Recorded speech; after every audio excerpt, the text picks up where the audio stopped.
Hi, neighbor. I'm so glad you're here. In this episode, Judith and I chat about a kind of tricky topic. In a world full of stories and data overload, whether it's something we see in the news, different views presented during a political campaign, a book presenting expert research, or maybe just your local barista who always seems to be in the know, we are bombarded regularly with information, ideas, and sometimes very credible-sounding statistics that may hold some truth but only reveal a partial view of a situation. It's not just about the volume of information anymore either. Have you ever noticed how some ideas feel rock solid while others feel like maybe a beautifully painted movie set that could fall over if you actually leaned against it? How can we determine if a story or information has real gravity or substance we can rely on? There's also another layer to this. It's not just about the noise out there in the world. It's also about the noise inside of us. Sometimes we aren't just looking for the truth. We're looking for a truth that fits who we already think we are. Judith shares insightful perspective on the challenge of being open when we attach our identities to our beliefs. We talk about the lenses we wear and how important critical thinking is, and shifting to seek understanding over agreement. I think this is a really interesting topic to reflect on and create conversation with those around you. While it might be a little bit heavier than some other topics, I really encourage you to grab the free conversation guide that goes with this episode on our website at frontporchretreats.com. The conversation guide provides thoughtful conversation starters you can use with the variety of people in your life, even your kids. Because we strongly believe in independent reflection, we have a section for that too, perfect for journaling. This is for you if you want to experience more and deeper conversations in your life. See our show notes for links and more information. Now let's get to the conversation with Judith. So we've moved from a world where we struggled to find the truth to a world where it's more like we struggle to recognize the truth. Whether you're scrolling through a breaking news feed, listening to, a colleague's surefire advice, or sitting in a boardroom watching a polished presentation, it seems like there's always this underlying question in my own mind of is this real? Can I build a decision on this? The difference between knowing about something and having substance so you can actually lean on it. So I thought, this would be an interesting place for us to start today, Judith, when you're trying to make sense of all the noise to determine, if a story or a data point has true gravity. How do you tend to navigate this? And maybe said another way, how do you distinguish between a well-packaged narrative and actual substance you can trust? Interesting. I don't know that I ever start from substance you can trust. Fair. So that kind of puts me in a unique position. So I always go in with a skeptical or a critical eye. I seek to understand. That to me is really important. So my initial involvement with anything, information, whether it comes from a book or from a lecture or from a conversation or on the web or wherever it comes from, is to try to understand first what is trying to be delivered. And then I work to how do I verify it? Because the first thing is it accurate or not? And so often people, when they speak with certainty. Or when they write with certainty. And whenever you peel it back, you find out there's no substance. I can have an idea for sure, but the idea should be supported with something of substance. Either the experience base, which is firsthand, or coming from research, the research findings on things. And again, that can be in medical, that can be in political, that can be in just conversational, that can be in spiritual. I don't care what the topic is. They all must be verified as far as what's being said, unless it's an opinion. And if it's stated as an opinion, you take it as that. And it may be an opinion based on nothing that I just had a dream last night.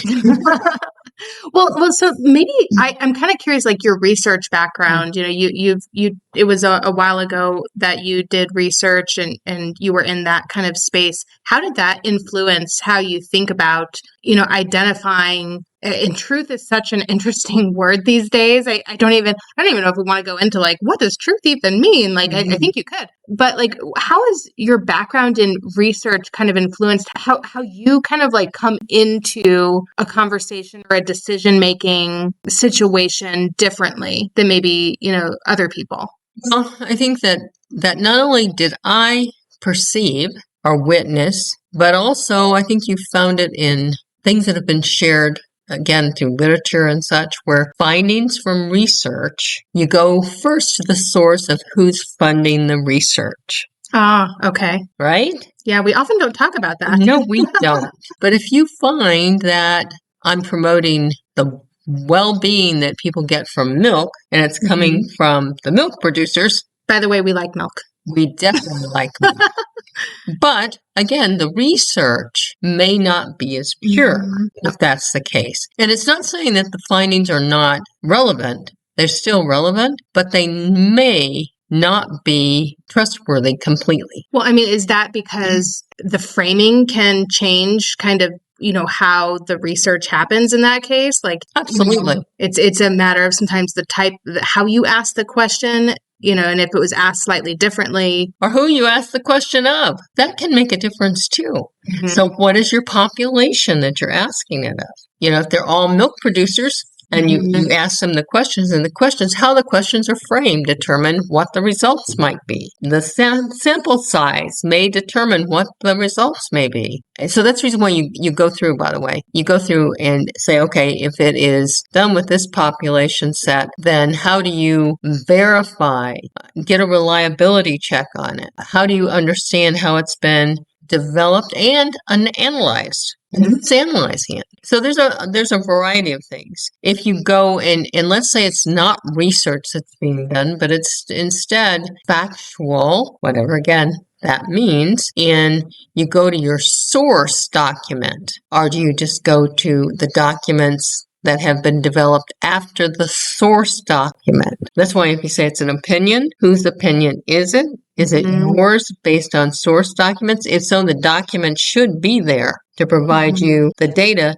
And that means you have to go back and read those documents to see if you agree with the opinion that's been delivered as fact. I was going to say, it sounds like all of this is really exhausting. It is. But, it's not unimportant to talk about, though, because really, a lot of the information that comes at us every single day, even information that we exchange, sometimes, you and I will, send each other an article to read, or, we'll be looking at something together and it's like, oh, hey, did you see this? What do you think of that? And that, the reality is that I don't always go back and I don't go through all the sources that are listed because, I have to discern how much time I'm willing to spend to make a determination. So it's almost like I have to make a decision about my own sense of, what I believe from only partial information. So I guess maybe a different way to kind of talk about it is, what gives you the sense that something might be more reliable than something else? How do you discern between, this might have legs and I should take it more seriously versus something that it's like, wow, I just don't believe any of that. The way I choose to operate is one of being focused on the critical thinking method, where you go through and you say, okay, if I've got this opinion being provided, let me get a contrary. It's kind of like a contrarian's model, and do the comparatives and verify again what their sources are in each. If there are common sources, in them, I'm more likely to then be able to trust both and be able to say, okay, they've come to different conclusions in their opinion pieces, but the sources are similar. And then identifying some sources that you may want to verify going further. But I think the critical thinking piece is one that oftentimes it's not easy to go through because most of us like to go through, if they agree with what's being written, you want to believe it's right. It's not a confirmation bias. It is confirmation bias. You have to choose to do the opposite and be a contrarian. And I think there's methods to do that. I think it's a definite plus if we had more people choosing to be contrarians, especially if it's something that, I agree with that. Let me look at the other side's perspective, to come to then a conclusion. So if I can't understand the other side's perspective, is that because of my value system? Is that because of their writing poorly? Or is that because there's really not much merit there? So I'm curious, what do you think gets in the way of being able and open to searching beyond like what you agree to? I feel like confirmation bias seems to be something that, is talked about. There's been a lot of research on it. Other biases, of course, too. But let's talk about that one for just a minute. What stops people from being able to even sometimes listen to a side of an issue that they disagree with, in your view? I think what gets in the way is if it's part of their identity. If their belief systems are part of their identity versus an openness to understanding others. And I think it takes a skill and a confidence to be able to seek understanding of what the other person, or persons, organizations want to share, and then being confident enough in yourself that you understand why you believe what you do. Once you seek to understand someone else, it doesn't mean you let go of what you believe. Instead, it means you're open to having that belief be changed. If the information that's shared gives you reason to. We as people have our identity kind of caught up in things. And it's who we are, quote unquote. That's what we will say. This is who I am. Well, you may be that person, but is there a reason that you can't try to understand why the other person is the person they are and why they believe what they believe, which can be different than what you believe? And what are the drivers behind it? What is causing that? And that's where the critical thinking comes in, I think. You end up with it being a way of looking at information from many vantage points rather than singular. This is the way I see it. Yes. And, I think I often encounter, and sometimes I use it myself, actually, I'll say I am thinking about this problem through the lens of X, and so I like to use that phrasing. I use that actually quite a bit. Kind of gives me the flexibility to be okay, now I'm thinking about this problem through a different lens. Here's the new lens that I'm thinking about. And it's almost a signal for my own brain to recognize that I'm putting on a particular set of glasses, and I'm going to use those glasses for a moment to identify this aspect of a problem or a topic or an issue or whatever it is. It doesn't even have to be a problem, but it helps me to kind of recognize that there are also other ways to think about things. And I still, like you pointed out, I still may decide to think about something in one particular way that best serves me. I think there's also issues where they're big issues. You think you're big politically divisive issues, for example. That's very different than arguing with your spouse, your roommate, or your child about what brand of, something to buy, So, or arguing about well, I think this appliance brand is better. It's there are different kind of levels of, through my lens as a, economist, I want to think about, the best brand to buy because I care about quality and I care about long-term efficiency of my appliance, versus thinking a big politically divisive issue, like abortion, or the right to live, things like that. I don't know where I was going exactly with that, but from a confirmation bias standpoint, I think about it in terms of everything is a lens. Okay, so a little bit different thought pattern here. When we're in these kind of mode of, being divisive, or I'm right, you're wrong, we have a side, we have a bias going on. How do you think urgency of the matter plays into it? Because it seems like sometimes, if it's a less urgent matter, we could, take a little bit more time to look through the lenses. But, I'm just thinking, the political theater on television that we see, they're trying to get something done, and that really puts a constraint on sometimes the ability to, or willingness, at least I'm thinking from my perspective here, from my lens, behind the, TV screen, watching some of this, play out. Does the urgency of something influence our ability to critically think through and take a more critical approach to, like, okay, I'm using this lens for now, but I need to also consider these other three lenses? Using that political theater that you referred to, I don't know. I don't give a lot of value to the TV thing. Just an example. I know, but I just don't give a lot of value because I never know. And social media is the same way, by the way. Never know whether they're going for the clicks or the notoriety, the stunt. So that's the reason why, for me, I tend to be old school, I guess.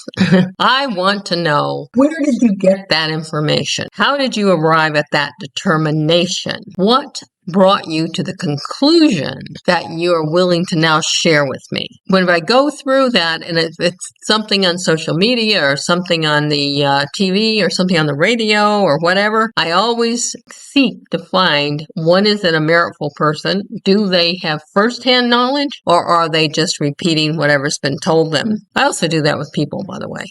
Just interactions day to day. Is that a firsthand information because you've experienced it, or is that something that you've heard somewhere and you're just repeating it like a parrot? That's another good, discerning kind of way to look at something. And then verifying. Once I determine that the person is someone that's not just going to be led by the nose and say whatever to get their clicks, then I want to verify their sources. There's so much information out there. Oh, it's so exhausting to see how much. Yep. And you don't have a lot of time usually. Yeah. Most people have lives. We're not just reading the news all day long. Right. Maybe some people are. I don't know. I'm not judging. No, it could be if they have the time. But to be a critical thinker, someone who is able to look at all that information or whatever information they have come in, and then look at it from more than one vantage point. And the more, the better, as far as I'm concerned. Every person's perspective that you can think of. Now, that's not feasible on these days. Yeah, I was going to say the synthesis involved in that amount of information alone is astonishing. What do you do when really you do not have the time to synthesize all the information that's streaming into your poor brain over there? I'll tell you where I'm on it right now. And that is, I have what I resonate with, which I recognize includes my bias. And I have my open side, which means I seek those who I do not necessarily agree with to get their perspective. Because that's the other thing that we rarely do. As a human beings, we tend to get with people that we agree with. And what I find is the most growth and the most knowledge gaining is with people that I don't necessarily agree with. And so I enjoy hearing that perspective from others. And then I seek to determine whether I can find information that supports them. If I can't, it really reinforces what I believe. So I check on both sides, but you can't do that all day long. You really can't. And so I guess maybe another way to think about it is over time, have you kind of, and we don't have to talk about any specific sources or any specific, I don't really want to do that, but are there, because they're so debatable. Oh, they are. I actually cannot name even one source that I find fully, I'm fully confident in. Not a single one. Do you find yourself gravitating and feeling more confidence in some, for example, places where you might find information than others? I actually believe that my tendency is to take in the information, analyze it myself, and come to likely conclusions. And you'll notice that's plural. Yeah. Because there could be more than one.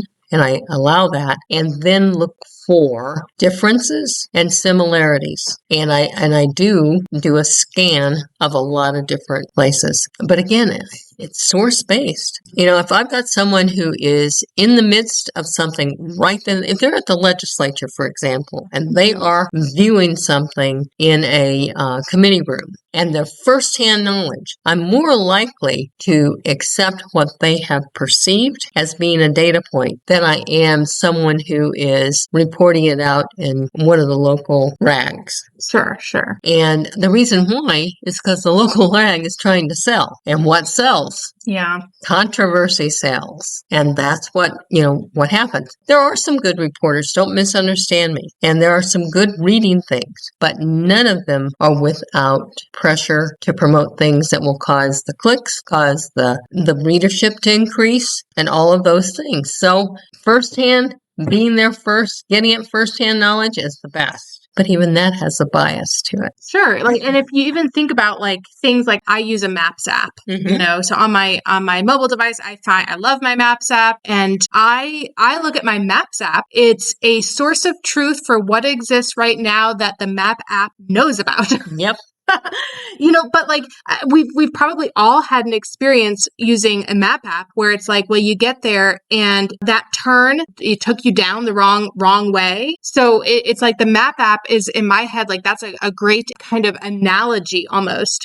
for the environment is constantly changing. And what is true from one moment at 7 a.m. in the morning could be a very different story by 5 p.m. It's kind of an interesting world that we live in with how easy it is to change the narrative in just a matter of seconds, or with, it's like playing telephone. Do you remember that game? Yep. I don't know if everyone remembers this game, but there was I remember it being a sleepover game. Mm-hmm.